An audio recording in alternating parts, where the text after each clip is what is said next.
लेकिन एक बात मुझे अब तक समझ में नहीं आई कहीं भी कि ऐसा 12 साल में एक बार आकर केवल स्मरण करते हैं,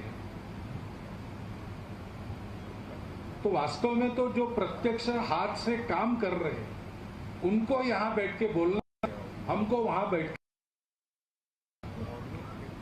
लेकिन कार्य होती है कि ऐसे लोगों को यहां बैठकर उनसे बुलवाते हैं और करने वाले को सुनाते हैं। वास्तव में जैसे आपने कहा कि हमारे आने से उत्साह मिलता है, वैसे हमको भी आपको देखकर उत्साह मिलता है।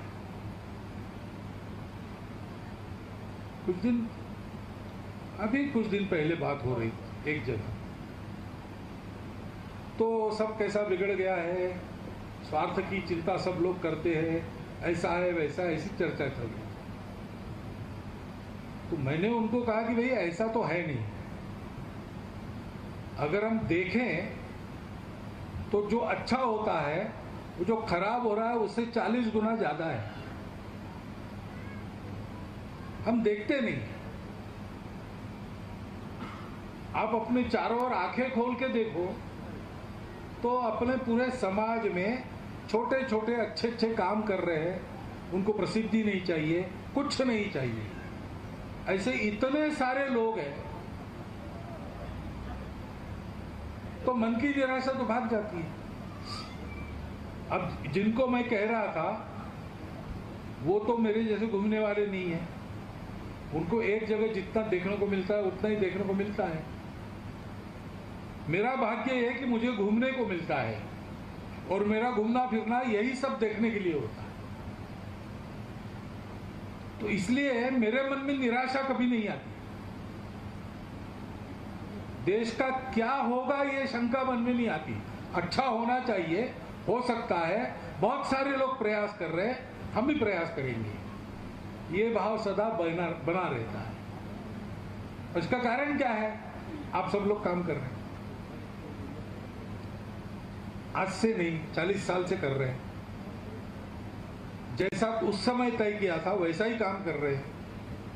बीच में बहुत सारी बाधाएं आई, अनेक मोह आकर्षण भी उपस्थित हुए होंगे, लेकिन उसको न मानते हुए आपने जो संकल्प किया उस संकल्प को पूर्ण रूप से साकार करने के लिए आप अपनी शक्ति लगाते हो। इसी को कहते हैं तपस्या। ये तपस्या हम सब लोग कर रहे हैं और जहां तपस्या है वहां उसका परिणाम निश्चित है। किया हुआ कुछ भी व्यर्थ नहीं जाता, और किया हुआ कुछ भी व्यर्थ नहीं जाता। सोच समझ के जो किया हो वो तो रंग लाता ही है। जैसे अब विकास भारती ऐसा नाम लेकर हम काम कर रहे हैं। विकास की बात सब कहते हैं, लेकिन विकास भारती कहने के बाद विकास की कल्पना स्पष्ट हो जाती है। भारत के तरीके से विकास, और इसको सोचकर फिर हम उसकी योजना बनाते हैं। जिसे भारत के तरीके से विकास है, यानी एक साथ समग्र विकास है। विकास में जिसका विकास होना है उसका जो मूल स्वरूप है वो तो कायम रहना चाहिए ना। मूल उसका स्वभाव है, उसको अवसर मिलना चाहिए। कभी कभी सर्कस आती है, देखने के लिए हम जाते हैं, शहरों में आती है, तंबू लगाकर उसमें उनके पास जानवर होते हैं, उनके खेल कराते हैं। तो उसमें हाथी फुटबॉल खेलता है, बंदर साइकिल चलाते हैं, शेर और बकरी एक साथ खाना खाते हैं। हम पैसा देकर टिकट निकालकर उसको देखने जाते हैं। लेकिन कोई हमसे कहे कि हाथी का तो बड़ा विकास हो गया, बंदर का तो बड़ा विकास, उनका विकास ये नहीं है। मनुष्य फुटबॉल गया, खेला, अपनी टीम को जिताया, देश के लिए मेडल लाया, मनुष्य का विकास है। लेकिन बंदर साइकिल चलाए, हाथी फुटबॉल के लिए, उनका विकास नहीं। वो तो जंगल के पशु है, उनका एक स्वभाव है जो प्रकृति ने उनको दिया है, उनकी वो प्रकृति है, यानी स्वभाव है, उसमें वो आगे जाएंगे तो उनका विकास है। शेर बकरी के साथ खाना खाए तो शेर अहिंसक बन गया, ये प्राकृतिक नहीं है। शेर तो वही है जिसकी दहाड़ सुनकर जंगल के सारे पशु आदमियों सहित अपने अपने घर में दुबक कर छुप जाते। जिसकी ये धाक जंगल में नहीं है, उस शेर को शेर क्या कहना। तो इसलिए अपनी प्रकृति, हम भारत के लोग हैं, हमारी एक प्रकृति है, पूरे भारत में एक है। भारत में बाकी सब अलग अलग है, सबकी पूजाएं बहुत अलग अलग है। अपने यहाँ कहते कि 33 करोड़ देवी देवता है और नए नए आते रहते हैं। भाषाएं भी, अभी यहाँ असुर भाषा का गीत गाया, यहाँ बैठे हुए भी बहुत से लोगों को समझ में नहीं आया होगा। ऐसी हमारे यहाँ भाषाएं बोलियां मिलाकर कम से कम 3800 है, उससे ज्यादा भी होगी। अलग अलग प्रकार का खान पान रीति रिवाज है, जहां की जैसी आबो हवा वहां वैसा खान पान। मनुष्य भी अलग स्वभाव के तो होते ही, लेकिन ऐसा सारा होने के बाद भी हमारे देश में सबका मन एक प्रकार का है, जो बाकी देशों का नहीं है। उनकी अपनी प्रकृति है, उनका अपना स्वभाव है, वो उस प्रकार के, हमारा अपना स्वभाव है। जैसे हमारे यहाँ हम बाजार में जाएंगे और कुछ खरीदेंगे तो आज भी पैसे देते हैं, गिन के पैसा देते हैं, जितना लिया उसका पैसा देते हैं, जितना पैसा दिया उतना तोल के लेते हैं। ऐसा होने के बाद भी वो तोल के देने वाला थोड़ा सा ऊपर से देता है। अभी आम खरीदेंगे, 100 खरीदेंगे तो 5 ऊपर से मिलेंगे। सब्जी खरीदी, अब क्या होता है पता नहीं। पहले मैं तो घर में था, तब तक घर के काम भी करने पड़ते थे, तो बाजार में जाके सब्जी लानी पड़ती थी। तो सारी सब्जी खरीदी तो वो धनिया की 4-5 एक जोड़ी की थोड़ी सी निकाल कर पत्तियां डाल देती थी ऊपर से। अब ये कहां से आया? ये सर्वत्र है, सब भाषाओं में उसके लिए शब्द है। कई पस्तूरी कहते हैं, कई पासन कहते हैं, ऐसे शब्द है। भारत में है, बाहर ऐसा नहीं है। बाहर ऊपर से कुछ नहीं देंगे, तोल का बराबर देंगे। लेकिन हमारे यहाँ तोल के बराबर देने के बाद भी गलती से भी दूसरे को कम न चला जाए, इसलिए ऊपर से देते हैं। मन की प्रवृत्ति क्या है? जो दिया है पूरा का पूरा ठीक से वापस करना। आजकल तथाकथित प्रगतिशील लोग उसको गिविंग बैक ऐसा कहते हैं, गिविंग बैक है वापस देना। हमारे यहां तो ये अपने स्वभाव में, पैसा ले रहा हूं, पैसा ले रही हूं, देना है तो कम न जाए। अब ये अपना स्वभाव है। किसने बनाया? कौन प्रवचनकार है जो ये बताता है? किस ग्रंथ में ये लिखा है? नहीं है। लेकिन पीढ़ी दर पीढ़ी हमारे देश में ये स्वभाव है। महिलाओं को देखने की हमारी दृष्टि, हमारे यहाँ महिलाओं की प्रतिष्ठा, वो माताएं हैं इसलिए है, वात्सल्य उनका, सबका पालन करती है, अलग अलग स्वभाव की संतानें हैं, सबका एक साथ समदृष्टि से विकास करती है, संस्कार देती है, पोषण देती है, तो मातृ स्वरूपा है। इसलिए हमारे यहाँ जिसको पवित्र मानना, अच्छा मानना है, उसको माता बना देते। नदी को माता कहते हैं, वृक्ष को माता कहते हैं, गौ को माता कहते हैं। जिन्होंने हमारे लिए कुछ दिया है अन्न दिया है, जल दिया है, संस्कार दिया है, वो हमारे लिए माता है। क्योंकि माताओं को ही हम देखते हैं, महिलाओं में। हमारे यहाँ घरों में कोई व्यक्ति आ जाए और घर की छोटी बच्ची बात कर रही, उसको पानी मांगना है, तो वो कहता माई थोड़ा पानी ले आओ। छोटी बच्ची को भी माई कहता है।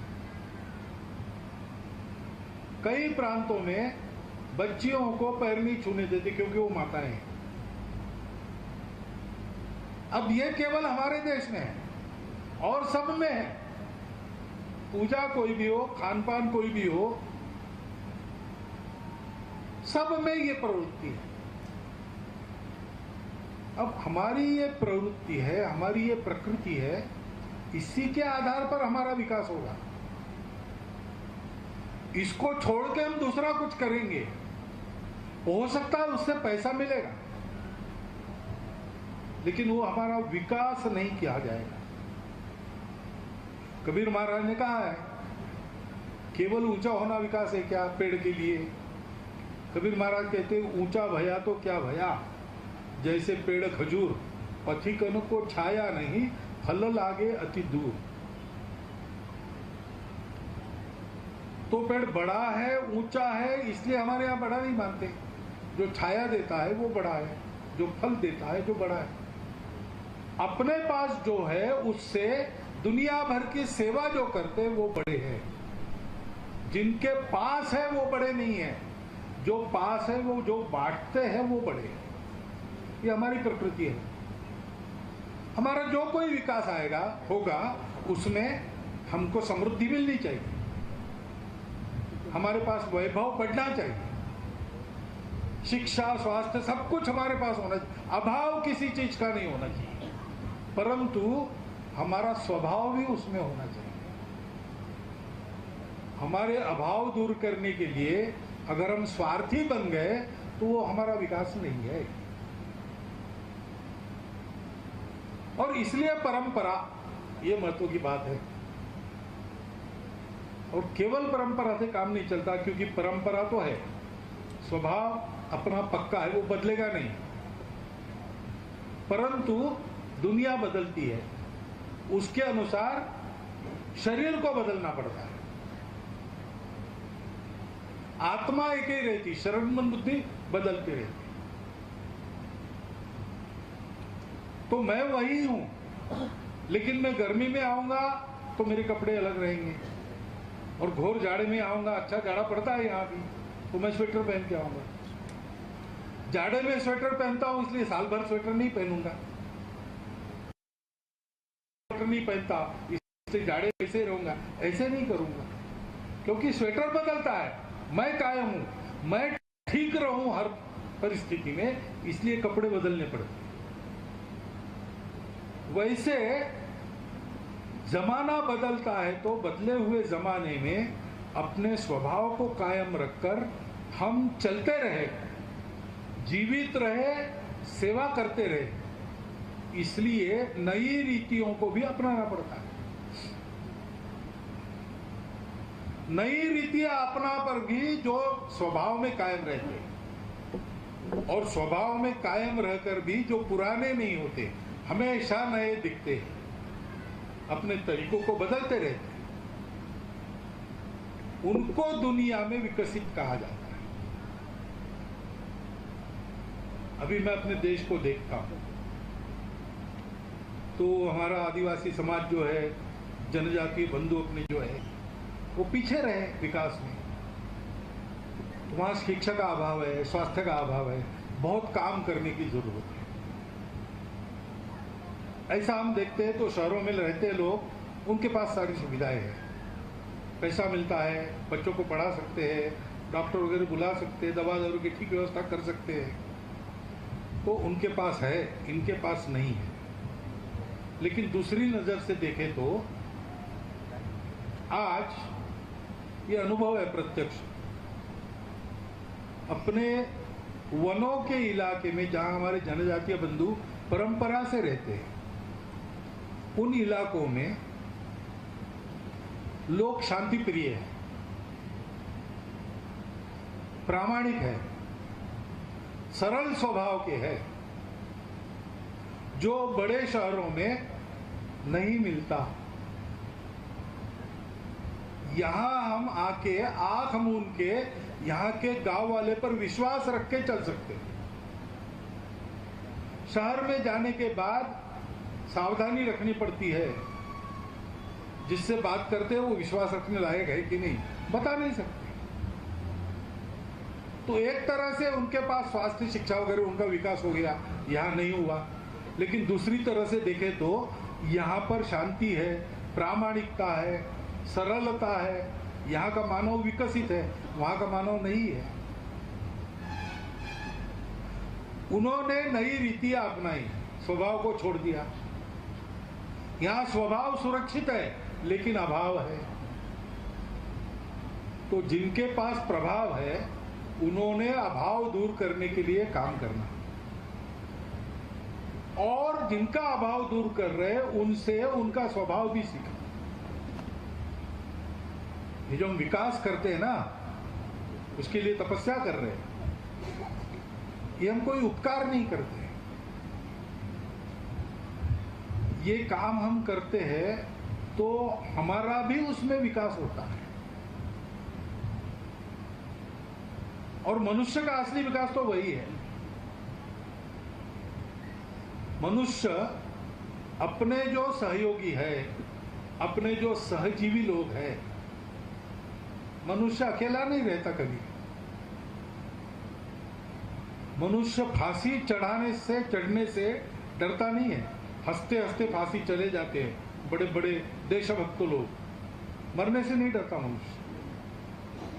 लेकिन अगर उसको अकेला रख दिया जाए बंद करके एक कमरे में, किसी के साथ नहीं, कोई मनुष्य दिखेगा नहीं, कोई चिड़िया चहकती हुई सुनेगा नहीं, पेड़ पौधों को देखेगा नहीं, चार दीवारों को ही देखते रहेगा, तो कुछ महीनों में पागल हो जाएगा।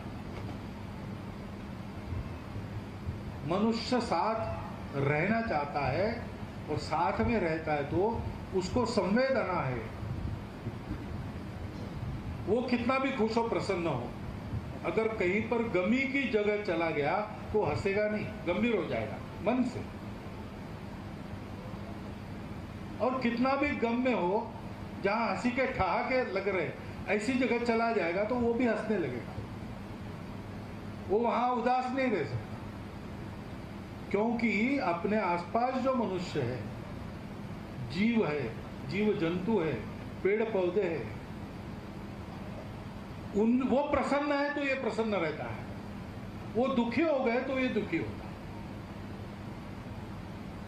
सामने भूख से कराहता आदमी मांग रहा है खाने को दो, और मैं भोजन के लिए बैठा हूं, तो उसके सामने मैं भोजन नहीं कर सकता। या तो उसको दे के विदा कर दूंगा फिर खाऊंगा, या साथ बिठाऊंगा फिर खाऊंगा। बहुत पत्थर दिलू तो उसको जाने को कहूंगा, हकाल दूंगा, उसके सामने नहीं खा सकता, क्योंकि मैं मनुष्य हूं। हम जब ऐसी तपस्या करते हैं, सेवा करते हैं, तो हमारी संवेदना का समाधान होता है, हमको अच्छा लगता है। ये अच्छे लगने को ही कहते हैं पुण्य मिल गया। ये पाप पुण्य क्या है? परहित सरिस धर्म नहीं भाई, पर पीड़ा सम नहीं अधम आई। क्योंकि परहित नहीं रहता, वास्तव में हम सब लोग एक हैं। आध्यात्मिक दृष्टि से तो है ही, लेकिन हम भारत के लोग क्योंकि एक स्वभाव के हैं, इस स्वभाव की कदर भारत में ही है। हम लोग इसको समझ सकते, हम एक है। अगर हम एक है तो हमारे एकता का ही एक अंग लूला लंगड़ा रहेगा, हमको कैसे चलेगा? नहीं चलेगा। कितना भी बड़ा आदमी हो, अगर उसका एक हाथ एक पैर नहीं चल रहा है तो लोग उसको स्वस्थ नहीं कहेंगे।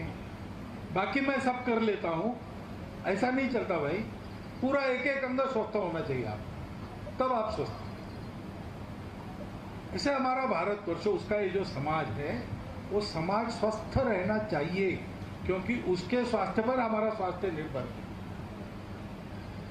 वो समाज स्वस्थ है, उसमें कोई अभाव नहीं है, वो पराक्रमी है।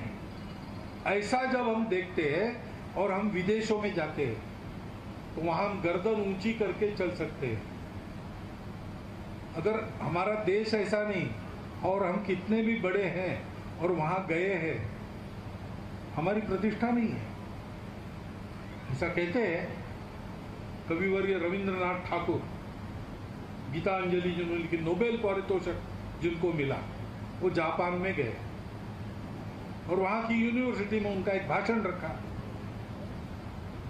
तो भाषण के लिए वो गए, लेकिन वहाँ प्रिंसिपल थे और लेक्चरर लोग थे, एक भी छात्र नहीं था।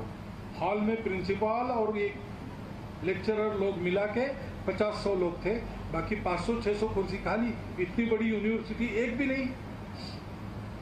तो उन्होंने अध्यक्ष को कहा कि थोड़ा रुक जाते, लोगों को आने दो। तो उन्होंने कहा नहीं, इंतजार नहीं करेंगे, शुरू करेंगे। तो कोई बात नहीं, मुझे आगे कोई कार्यक्रम में मैं रुकता हूँ। तो नहीं, आप नहीं समझते, अभी और कोई आने वाला नहीं है। तो उन्होंने कहा क्या हुआ? तो उन्होंने तय किया आपका भाषण नहीं सुनेंगे। तो क्यों? कहा कि आप पहले भाषण अपना पूरा कीजिए, बाद में मैं बता। तो निरुपाय हो गया, जितने लोग थे उनके सामने उन्होंने अपना विषय रख दिया।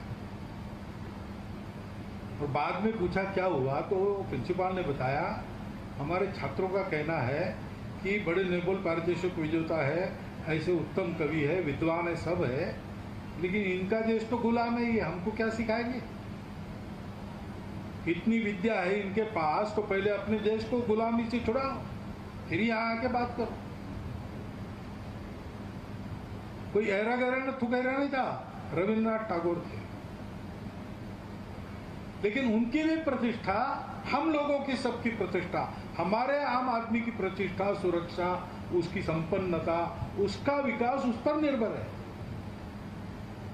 और इसलिए हम ये जो काम करते हैं वो तो सेवा है, भगवान की सेवा है। जिनकी सेवा हम करते हैं उनका हम धन्यवाद करते हैं, उन्होंने हमको ये अवसर दिया। ऐसी तपस्या हम लोग कर रहे हैं।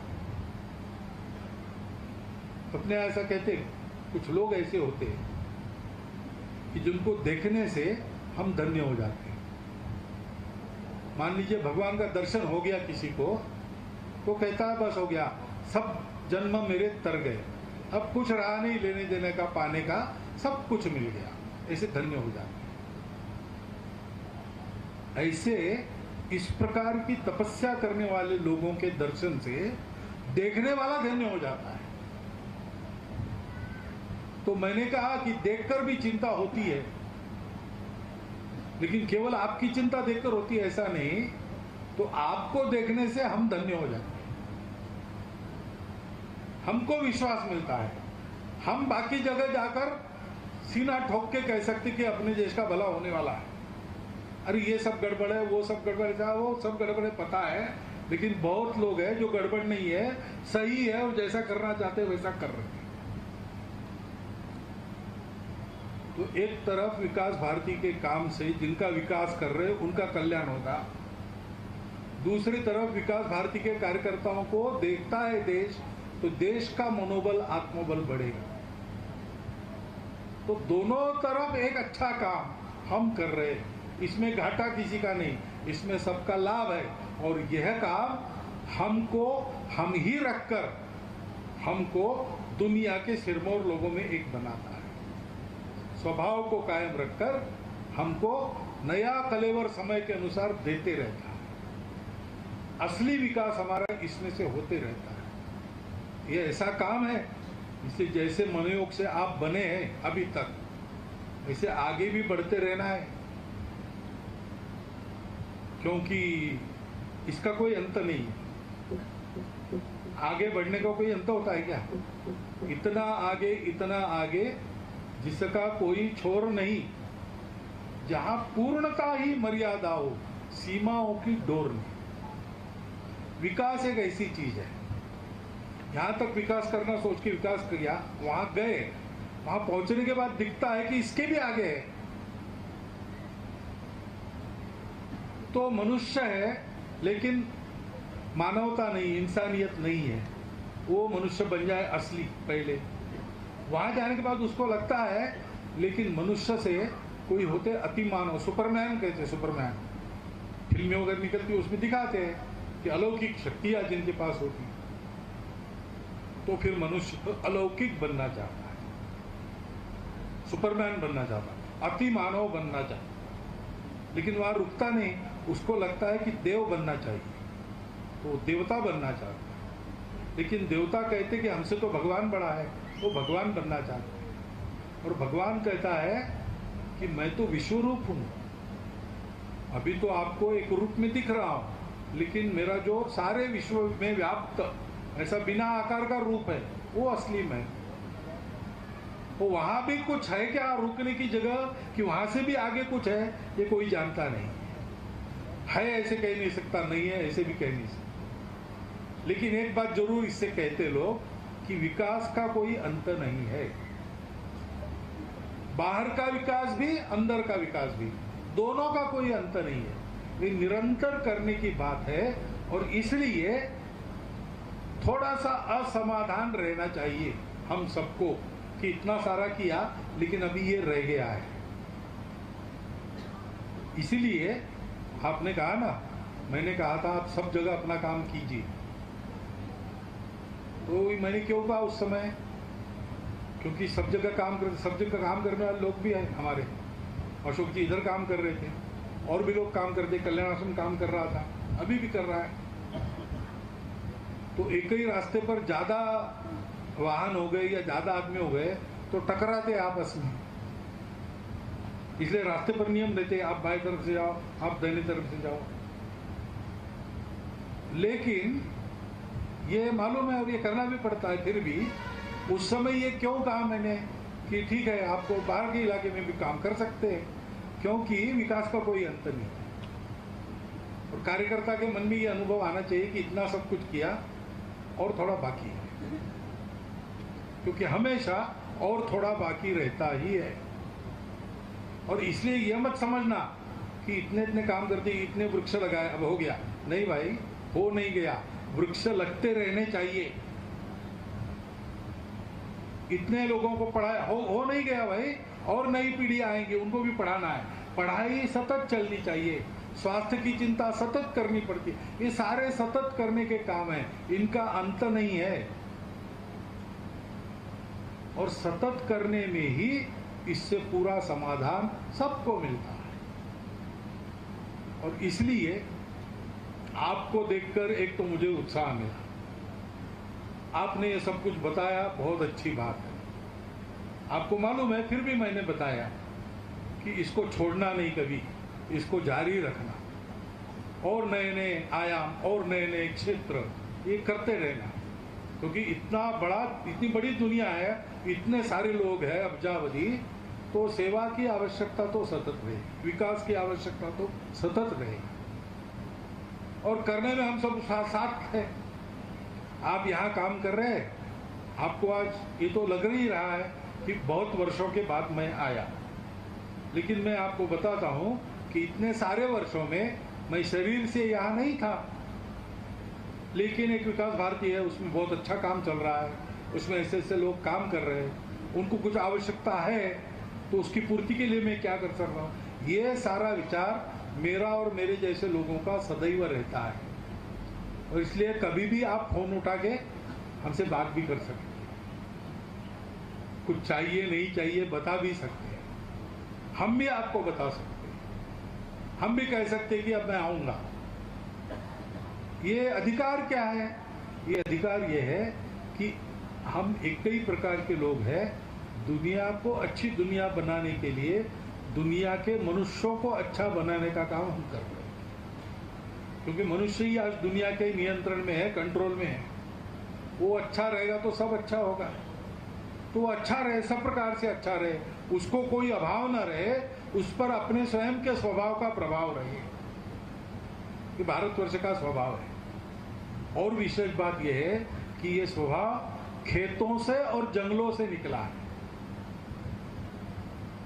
हम जिसको सनातन कहते, संस्कृति कहते, धर्म कहते, वो कैसे आया? वो राजमहलों से नहीं आया है, वो आश्रमों में से आया। आश्रम में खेती होती थी, आश्रम जंगल में होते। ये सारा अनुभव जंगल में निवास करके खेती करके सीखे हैं लोग, उसके कारण हमारा स्वभाव बना है। समय के अनुसार हमारा वेश बदलेगा, हमारे कपड़े बदलेंगे, परंतु हमारा स्वभाव कभी नहीं बदलेगा, क्योंकि वो स्वभाव सारी दुनिया के लिए तारक स्वभाव है। विशेषकर कोरोना के बाद दुनिया ये जान गई है कि रास्ता अब भारत के पास है। हमने सब प्रयोग 2000 साल में कर लिए, उससे सुख नहीं मिलता, उससे शांति नहीं स्थापित होगी।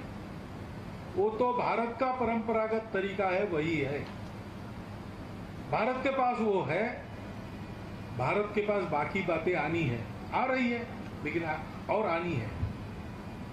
तो जैसे मैंने कहा कि शहर में प्रभाव जिसका है वो आपको चाहिए, और आपका जो स्वभाव है वो शहर वालों को चाहिए। वैसे दुनिया में जिसका प्रभाव है वो भारत को चाहिए, और भारत का स्वभाव दुनिया को चाहिए। तो अपने काम से हम पूर्ण बनेंगे, सबको पूर्ण बनाएंगे। ये संकल्प लेकर हमारा ये जो काम चल रहा है उसको आप जारी रखिए। हम सब लोग साथ हैं, कहीं भी हो, अपने अपने जगह एक ही प्रकार का काम कर रहे हैं और एक दूसरे की मदद के लिए सदा तत्पर है। इस बात को आप समझिए। इतना एक अनुरोध रखता हूं और आप सबको जोहार नमस्कार करता हूं। मेरे 4 शब्द समाप्त करता हूं। धन्यवाद ज्ञापन के लिए अपने संस्था के संयुक्त सचिव श्रीमान महेंद्र भगत जी से आग्रह करते हैं कि वो कृपया आएंगे।